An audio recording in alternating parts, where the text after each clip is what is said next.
Right to be Read podcast, episode number 135, interview with Johnny Andrews. You are listening to the Right to be Read podcast, and this is your host, Ani Alexander. Hello there, everyone, and welcome to the Right to be Read podcast. It's me, Ani Alexander, today with slightly different voice because I caught cold and lost part of it. So today it's gonna be a little bit different, but it's okay because we already have a pre-recorded interview, so I won't be the one talking too much with this voice today. So today I'm going to present you with yet another Blab recording, and we did a live Blab session with the Johnny Andrews. And Johnny Andrews was on my podcast on episode 20, which was one and still is one of the most popular episodes of the podcast so far. So on this Blab, we discussed with Johnny about how to build an author platform and why it's so important. So go ahead, enjoy the interview, and thanks a lot for listening to the podcast as always. Okay, hello Johnny, welcome to the Right to be Read podcast. Thanks a lot for coming back again. You were on episode 20 and now we're like something around episode 137 already. So it's nice to have you back after more than 100 episodes. Thank you. I feel old. That kind of puts me into a context of I feel the ancientness of it sort of oozing out of my pores. Well, I mean, older, smarter, right? And we're here to get to pick your brain. So totally, that's a good thing. Absolutely. Okay, so today I want to talk about building author platforms. So let's kind of start from the basics and define for us what an author platform actually is. All right. I'm going to use a fun little analogy that I've been working on, been sitting there tooling it. So basically, in this world, everybody's born with a stadium. You know, we all have this thing. And throughout the course of our lives, we're going to have, you know, maybe the average person, I guess you could say, is going to have like maybe 100 people sitting in the seats. I mean, this thing can hold thousands. But the average person, you know, that just kind of goes on to do whatever, you know, they're going to have their parents, you know, a couple of family members, spouses, friends, that kind of stuff. And those are the people that are sitting in the seats cheering for them. Now, if you want to be an author, if that's your goal in life, what your job is outside of writing good books that people actually want to read is you got to put butts in those seats. You have to fill your stadium, because what happens is when you go to sell a book, and if you only have, say, 16 people sitting in there, well, you're not really, you know, day job is not being quit at that particular point. So what you need to do, and your sole purpose in life, is to put the butts in the seats so that when you say, hey, I've got this thing, you know, it's like going to a Bears game where you get a bunch of drunken fans going, yeah, and they like, you know, get excited and they cheer for you and they buy your stuff. So that's really what an author platform is. That is filling the stadium, filling your stadium specifically with people that absolutely love your stuff. And so that is a big, long process that I think really scares the crap out of a lot of people. I think what do you call it? I guess you could say sort of, you know, the miscommunication out there in the world is that, you know, if you have books, you just sell those books. You don't. It doesn't really work like that. It did back in the day, I think, when there weren't 100 million authors. But the reality is now there's so many authors, so many self-published, so many published authors that books are a commodity. You know, it's like pencils at this point. And so you need to do something to distinguish yourself from everybody else. And if you don't have butts in the seats in your stadium, you're going nowhere. And that's the goal is, you know, you have to sell to somebody. And so that's who those people are. That's your author platform, is your stadium. That makes sense. I'm just curious. Does that work for everybody? Yeah, it does. Absolutely. So I was just wondering, I had like many people telling that you have to create your platform first before you start writing and selling your books. There were other people telling that you have to make sure that you have certain amount of books before you start creating your platform and marketing those books. So which comes first, the egg or the ham? Doesn't matter. It absolutely does not matter. Did you say which comes first, the egg or the ham? Yeah, Han. Oh, the hen. It's that accent. That accent of yours is all it gets me every time.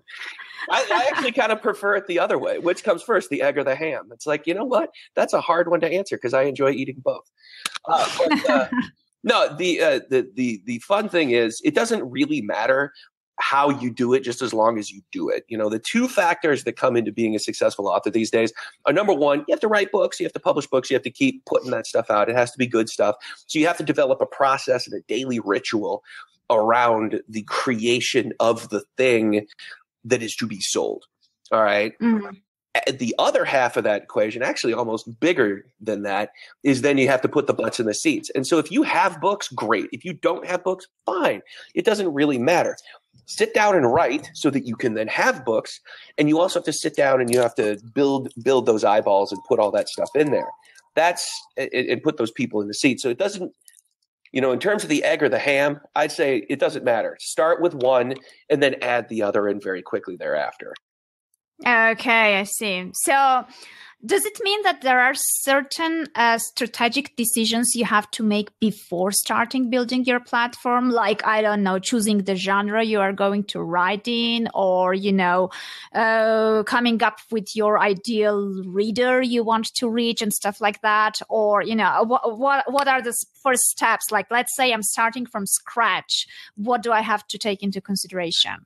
I would definitely figure out what you want to write first. Because if you, say, for example, go into post-apocalyptic young adult kind of stuff and you realize that, about, say, 50,000 words into a book, that absolutely sucks and you hate doing it, you're going to have a rude awakening if you just put 10,000 people on an email list. You're like, hey, guys, thanks for your time. I'm out of here. And then you dump it and all the time, effort, and money that you put in there. So I would definitely highly recommend figuring out who you are and who you serve, meaning, what direction. Like, for example, I have that I Love Vampire Novels ecosystem, and that specifically caters to a very narrow but hyper responsive niche, which is, people that love paranormal romance. And so, I know who I'm catering to. I know that audience, both the authors as well as the readers. And so that's why it's able to connect them so well But if people are just starting out and they're not really sure, I'd say start writing first. Figure out what you want to do. Figure out who you are, because you're going to be doing a lot of that. I mean, this is a job. Make no mistake about it. If you want to be a successful author, it's a labor of love, because there's going to be, and it's not a labor of inspiration. Just to kind of throw that out there as a monkey wrench for people who maybe haven't, put butt in seat and fingers to keys. It's here. This is a big point. So let's get the lens flare. There we go. No, it's a pain in the butt to really do this sometimes. You have to sit down and develop your daily writing ritual. And if it's something, if you're not even remotely excited about the story, that's what happened to me. All through last year, I had a bunch of disposable time on my hands for various reasons. And I was like, you know what, this could be cool. I did some podcasts and all this fun stuff. I was like, I think I'm going to write. And I sat down and I'm not in that space anymore. I hated doing it. It just burned me out every day. I just did not want to make that happen. And so that was a sign, and I was writing post-apocalyptic kind of, it's stuff I enjoy reading, but I just didn't want to write it right then. So figure out if that's even going to be for you, because it's a lot of work, and spend a couple months doing that. So, but if you are an author who has been there and is currently there, like I've seen some names that I recognize from, the folks I've worked with on the vampire novel ecosystem, it's, you already know what you're doing. You already know who you are and where you are. Now you have to figure out where your audience is, and you have to start building that audience. And the other thing to keep in mind is, just like writing as a daily ritual, the marketing behind building your platform and your ecosystem and your, let's use every term that means the same thing. The platform is the email list, is the newsletter. It's like all the same thing. Okay. So let's dive into that. Yes. Let's just start like a step-by-step thing. Let's start, let's say I'm starting from scratch. Let's take your example of vampire novels and that target audience. So, how do you start? Like day one, you made the decisions, you are happy with spending your time writing those type of books. You know that you won't really get fed up of it very soon. And you know what type of people like reading those books. So what comes next? Well, basically you start building I would run basically like giveaways. That's what I found is to be the fastest road to get to a bigger result. You only target people that are in that. So what you do is you make a big list of all of the major authors who are in that niche. And what I do is I run Facebook and Twitter ads. It doesn't need to be, $1 million a day, but just a slow drip of like $3 to $5 a day. Once you tweak it and hone it and stuff like that, you can run an ad to a particular giveaway and it can be ridiculous. Let me give you some examples. And I mean, I've stacked the deck in my favor to sort of a near Herculean level with these things because of the length of time I've been doing this in this niche. But, you can very cheaply build a very hyper responsive group of people that you can communicate with and be like, hey, how you doing? I'm an author. Here's my books. Here's one for free. Have a taste. It's a crack dealer business model, essentially. You give them the first hit for free and then you kind of, catch them up when they come back for more. But so you give away your book for free. Yeah, essentially give away a short story or your book. I know a lot of authors struggle with that idea because, here's this labor of love, this painful thing that was, birthed from their loins. And the first book always takes the longest. That's the one that's like, it takes a year. You have to learn how to work on it. It's this massive learning curve. People are just bleeding from their eyeballs when they're trying to think about it. And then here comes this random dude no one's ever heard of going, give that away for free. It's like, sure, jerk, let me get right on that. But it's true because you're building a long-term business. Like, you're not going to make a living off one book usually. In nonfiction you can, but in fiction, I just don't think that's.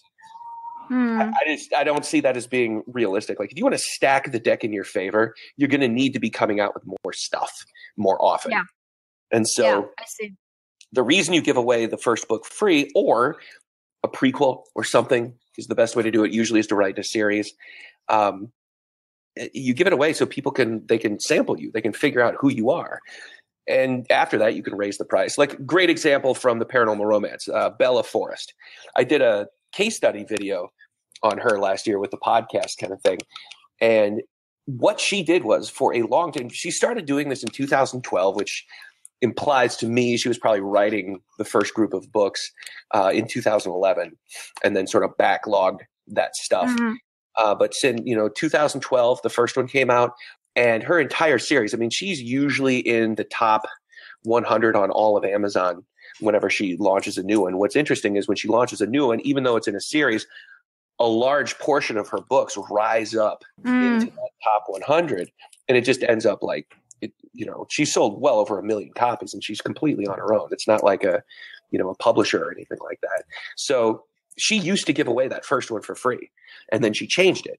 Now it's 99 cents. So you can feel free to experiment with all that kind of stuff. But she also has a fan base that's willing to pay $4 for a digital book, box sets, all that kind of stuff. So she's established that. But it all started with, hey, come get my book for free. Yeah, I see. Well, basically, you're giving your book for free, but how are you making sure that people know about the giveaway? Are there like the ads you're running?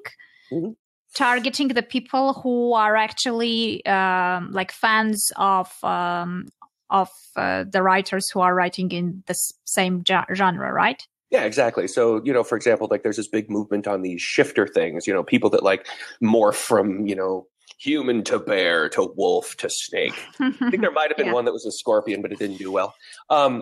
And yeah, that kind of stuff, you find the authors who are doing that and you run ads to that. You can do a giveaway. The free book is passive. For example, you can, throw that into Amazon, iTunes, Barnes and Noble, all those different kinds of things.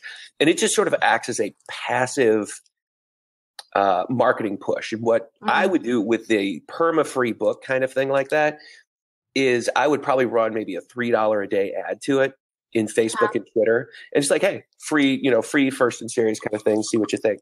People will buy that. And it's inexpensive enough that you can actually promote that book directly. And, you'll start picking up fans that way because then you have a call to action in the book. And I personally, with the authors I've worked with, we use graphics.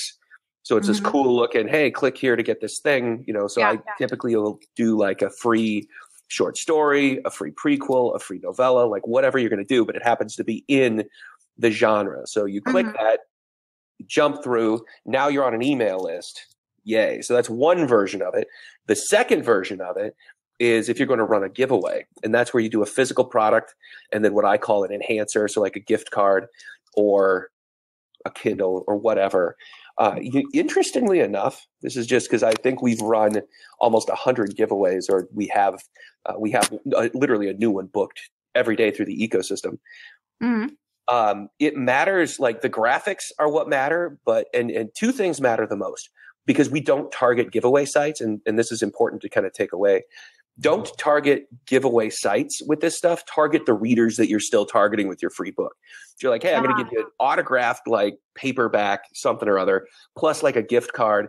And then a big important is like the everybody wins factor. So everybody that enters this thing ends up getting a free copy of whatever that thing is in digital format. So you give away the physical, everybody wins a free digital one. That way no one feels like hammered crap. They're like, oh, I'm disappointed, because you don't want to link emotions of disappointment to you as an author. You want people to be elated when they see your name in lights and on books and things like that. And so the biggest thing that has made a difference in say the cost of lead acquisition for authors is that factor. If you're giving away your book digitally for free to anyone who signs up for it, that makes a huge difference. It's been shocking, but I've seen people do $15 gift cards all the way up to $100 gift cards and iPads. It doesn't make a difference.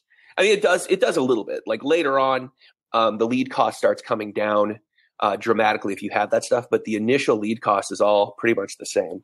It's pretty crazy. And then just run ads to that. So you target those guys and people, you're going to build your subscribers like crazy. It's super cool. Okay, so let's say we built the list, we have people on there, and now we have the second stage where we want these people to stay in the list, because many people, especially the ones who kind of, jump into getting free stuff, usually when you email them with something else later on, they tend to unsubscribe or to stay, because that's like the second email they're getting from you is like the one which may change in their mind and make them decide whether they stay or leave. So how do you approach that? I mean, once you have them in the list, what do you do with them? Well, okay. First of all, there's a fundamental psychology that has to be adopted when you're doing this. Okay. Let's make a circle with our hands, people. All right. My pretty freaking face right now. Think of that as the bullseye and the target. Like everyone. All right. So, and what's going to happen is you're trying to pull people from the outer rims here of the capabilities of my screen. Now, these people don't know who you are. They don't know what you're giving them. All they know is that they are, if you're doing your targeting correctly, the deck is stacked in your favor for them to like what you have. Let's say paranormal romance, shocking. They're already fans of these things. So what you're going to do is you're going to pull people from out here to the face, out to the face. There is going to be some loss between here and here. Yeah. Accept this. This is something to accept. You have to understand you're in sales now. You're doing insurance sales. It's funny because being an author has become all about generating leads. Yeah. It happened so fast. That's what we call industry maturation. As the industry matures, it ceases to be about direct sales and becomes more about lead acquisition and conversion. And it happened in I want to say not even 5 years for this particular thing. And so it's the rapid evolution of this, because it's how insurance companies work. It's how healthcare companies work. It's how colleges work. It's a freaking business. There's no difference between being an author and essentially, selling homeowners insurance. It's crazy in terms of the skeletal business process. And so when you're out here, you're going to have people who are going to unsubscribe. They're going to decide they don't like you. They're going to decide that maybe you email them too much, or maybe you don't email them enough. Guess what? Doesn't matter. Who cares? Because let them go. They're not your reader. It doesn't matter. This is simply part of the process, because what you're doing is you're weeding them out.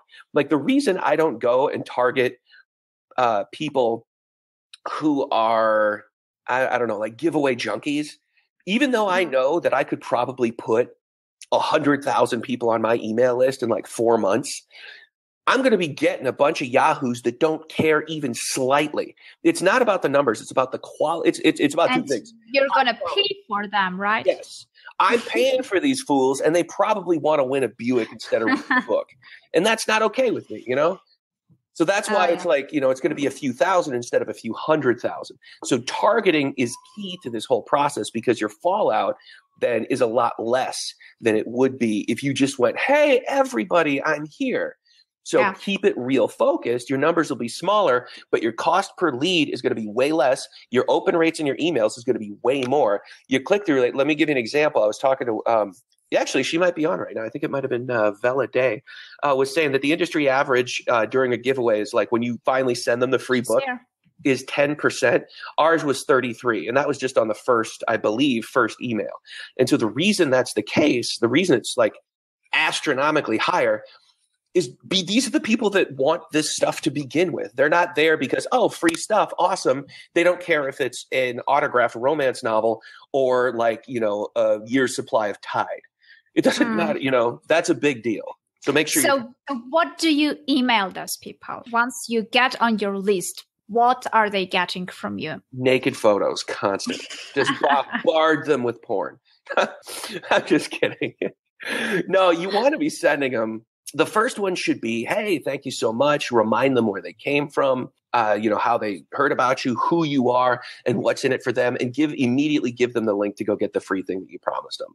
And then tell them that you're going to be emailing them in a few days with some other really cool stuff. So that way you build that expectation, and you're going to be asking them what they think of it. So remember, you're starting a conversation. Think about it this way, in the dating circle. So you can go and you're flipping around on Tinder kind of thing. And this is a little bit different. This is the way it used to be, where a friend of yours would introduce you to somebody and they might be slightly more interested in you than someone who just swiped right or left. I'm not sure which is positive or negative because I'm married. I don't Tinder. It really is very similar to dating in a lot of ways, except this is someone who you have a reference, you have a referral almost. And so they don't really know you yet, but they know that that somewhere out there, they thought you were cool to begin with. So you have a little bit of a foot in the door, and then you're nice to them. You give them cool stuff. Ann Gimple, who's another lady we're working with, she was actually the first person to sign up for these giveaways that we did. And she got almost 4,000 leads from this thing because she went out there and did a lot of hustle herself and re-upped on the Facebook spend. Like, she did everything right. It was crazy. So I've been working with her a lot because her process has been kind of awesome.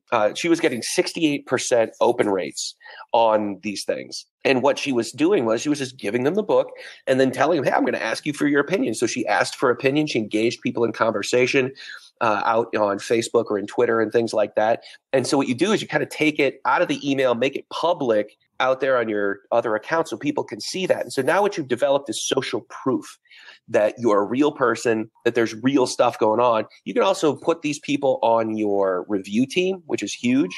So you can take those people out, maybe some of them. You always want to have a nice group of people that when you release a new book, you say, hey, here, I'm going to give you an ARC or an advanced reader copy of this thing. And then on this day, please go and read this. You can usually expect about 10 to 15% of people to, everyone will take you up on it, but 10 to 15% of them will actually take the time to, leave the review kind of thing. So you could do that with them. And then what I do is I set up a sequence of emails that hit them every 3 days. Like, people are like, oh, I'm going to email them once a month. I'm like, they're going to forget who you are. These people didn't, you need to be hitting them once a week minimum. I'm heavy handed. Like, I'll admit I'm Captain freaking email, but I like to sell stuff. I'll have a higher unsubscribe rate, whatever. That's cool. But I'm going to take people through like a 6-book series. Every 3 days, they're going to get an automated email from that's like, hey, here's the next book in the series. And I'm going to talk about it. I'm like, hey, hope you like the last one. In this one, we follow our character. And I give them sort of an augmented version of the blurb that's more like a story-based conversation. Like, yeah, you can read that here. Then I give them a link to go get it. So that's how that one works. But that's just me. That's how I do it. I like to hit them every 3 days. I know that scares the crap out of a lot of people. But the other psychology you have to understand is you have to get over not emailing these people. You have to send them messages. And I know it can be a pain in the butt to have to come up with new content. And so that's why I put them into an autoresponder. So it's like I write the messages once, I put them there, and it just goes. That's all there is to it. Yeah, that's a nice way to automate stuff. So let's just imagine, I'm just trying to understand, like I'm trying to put a more concrete thing under this platform idea.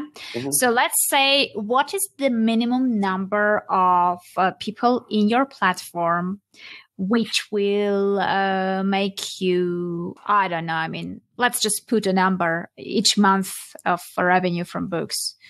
I don't know, let's say $1,000. $1,000?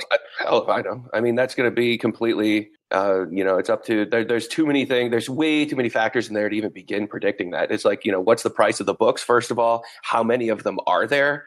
Are they all in the same genre? Are they even any good?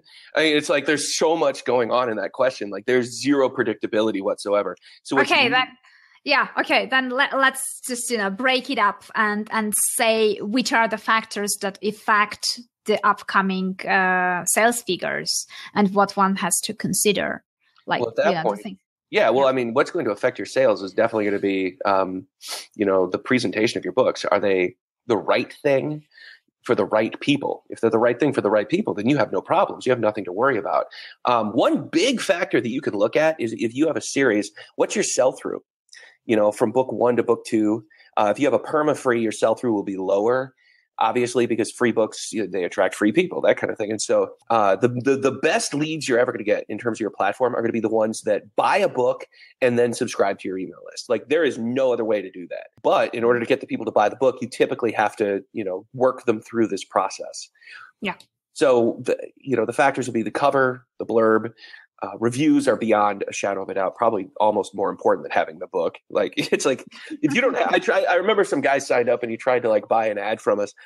And, he was he's an author out of nowhere, charging like $9.99 for this ebook. Nobody had ever heard of him. 0 reviews. I'm like, dude, seriously? Come on now. Like, that's not how this world works. Please understand this.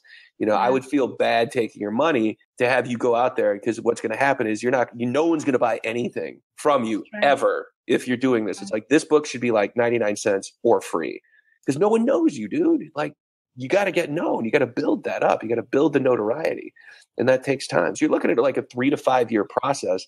You need, to really get to a good point. It depends. If you're just blowing leads at these, if you're just blowing money into ads, and your book is killer, you can do well with that. But you're still going to need to feed them. You have to feed the machine, meaning you have to feed this audience more stuff. So you got to put out another book, and then another book, and another book. So all the normal factors that affect it: the cover, the title, the categories, the reviews, the writing. Holy mother of God, please have good writing.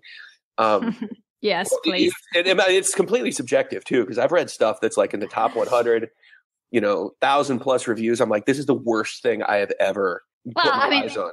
Closer to your genre, Twilight isn't a good quality writing in terms of text, right? Yeah, I didn't particularly care for it. I mean, it's fine. It's like, whatever. But that's the thing, is your audience is going to tell you if it's any good. And that, lots of people will buy a first book for 99 cents. That's not a hard sell. That's low hanging fruit. The trick is, will they buy the next book for more money?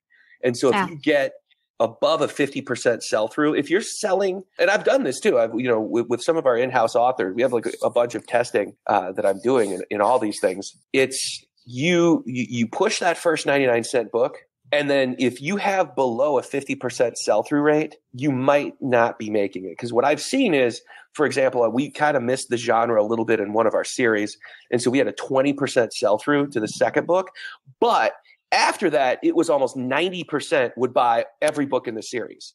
But that huge drop-off right there from the beginning, with only 6 books in the series, it actually killed the earning potential of the entire thing. And so what has to happen is you have to nail that genre and nail the expectations of the readers in that first book in order to get them to move forward. You ever want to see a great example of this depicted visually? Watch the show Shameless. I want to say it's like a Showtime thing about like these, this group of poor kids and their alcoholic, drug addicted father on the south side of Chicago. And it's just swearing and sex and violence and just never ending lunacy. And that first one, they like shove it all in there. They're in the 3rd season now. And it's like the writing's getting like really dark and crazy, and it's good. It's super good. But in order to hook everybody, they had to have like nudity and lunacy going about through that entire thing, so people would watch the second show. Yeah. So basically, I mean, I'm listening to you and I'm realizing that there is no magic button. Actually, it's, it's a lot of work. It's a lot of writing. It's a lot of elements to make sure that all of them are well done and in place and correct. And only in that case, things start moving and actually kind of, once it starts moving and you figure things out, I guess it's much easier and faster and more fun. But in the beginning, I guess it's a lot of experimenting and finding out stuff and making sure that once you get these people in the list, you actually keep them and have this engagement and relationships with them. Absolutely. Is that right? Did I get it right? It's exactly. It's, I gave this talk live, a couple of weeks ago. It was hilarious because it was, a local group of authors. None of them really had any idea what was going on. I think most of them were, they go to the writing group once a month and try to work on character development and stuff. I'm like, all right, whatever. I'm like, and it was funny because every single one of them, when I asked if they wanted to get a publisher and they wanted to be successful, they're all like, yeah. I'm like, yeah, but who here is willing to do the work to get there? And that's what this, I'm like, that's what this presentation is about, is the work on the writing side and the work on the marketing side that you have to do, regardless if you want to get a publisher, especially if you want to get a publisher that needs to go into this thing in order to get you to a level where anyone's going to give a crap about your existence at all. And, it really was sort of like this anvil, like, Looney Tune coyote chasing the Roadrunner, anvil crushing the skull kind of a moment to people's souls, I think, because they realized we're looking at 3 years minimum, typically. What I hate more than anything else is when I read these, like, overnight Kindle millionaire, where, some husband find the wife's book and uploads it without her knowing, and it catches this algorithm which lifts it up on high, and next thing you know, they're like celebrating her praises. That's a bunch of crap. It, like, yay, it happened. That's not your story. Sorry, guys. Everybody here, that's not your story. If you expect that to be your story, you're setting yourself up for failure. What your story is, if you're working, you're the person like E.L. James, great example of hard work, sat on the train, used her BlackBerry, wrote every day to and from her job for years, worked it hard, ended up getting a publishing deal. Even after that, it still took a long ass time for that book to catch, so that's an actual story. Like, everybody sees the big explosion, but they don't know. Like Harry Potter, for example, that took 10 years to pick up. It's crazy. Yeah. This is like, you can do it for yourself in 3. You absolutely can, but you have to, that first year, you're going to get your crap kicked out of you. It's going to be crazy. So be prepared to work your butt off. I mean, I interviewed Mark Dawson, who is a guy from the UK. He was making around $450K a year on Amazon by his thrillers, selling his thrillers.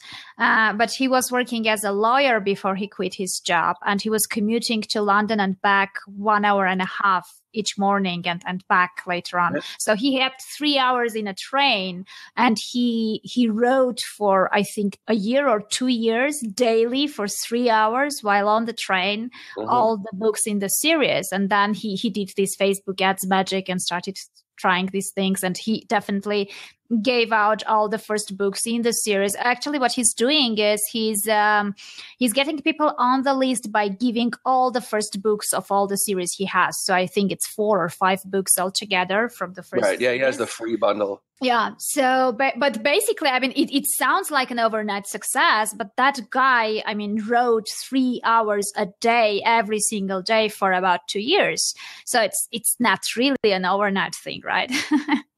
Yeah, I mean, you have to commit to this thing, and you're not going to, if you want to just test the water, the only test you're going to do is to see if you want to be a writer. The rest of it is all work, Yeah. That's the only sort of like litmus test. Like, and that's what I did. It's, because I used to write all the time as a kid. And so, when I'm sitting there thinking, it's like, you have to take it sort of a year and kind of, I'm going to find myself as a 38-year-old freaking man. Like, what's wrong with me?